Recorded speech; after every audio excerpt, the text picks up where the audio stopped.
নমস্কার বন্ধুরা, আমি কিন্তু আবার আমার শাশুড়ি মায়ের হাতের রান্না নিয়ে চলে এসেছি। এই দেখো, যখন ইন্ডিয়ায় ছিলাম আর কি, বেগুন দিয়ে ট্যাংরা মাছ দিয়ে দেখো কি সুন্দর ঝোল করেছিল। আর এই যে শাকটা করেছিল সেটা পুঁটি মাছের মাথা দিয়ে, আর পুঁটি মাছও দেওয়া ছিল, আর পুঁটি মাছ ভাজা। ঠিক আছে, গরম গরম ভাতে পুঁটি মাছ ভাজা দিয়ে কিন্তু আমি আগে খেয়ে নিয়েছি। সেটা কীরকমভাবে বলো তো, নুন দিয়ে ভাত মাখিয়ে মাছগুলো খেয়েছি, খুব ভালো লাগে। আর এই দেখো, এই শাকটা না কী শাক আমি ভুলে গেছি জানো তো। এই সব খাবার খেতে আমাদের খুব ভালো লাগে। আর এই মাছটা যা ছিল না, মানে এর থেকেও ছোট ছোট এক ধরনের ট্যাংরা মাছ হয়, আমার সেইগুলো খেতে বেশি ভালো লাগে, চচ্চড়ি করে।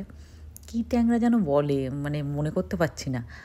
আর খুব বড় বড় ট্যাংরা মাছ, সেগুলোর থেকে এইগুলো আমার বেশি ভালো লাগে। একদম দারুণ টেস্টি ছিল, দারুণ।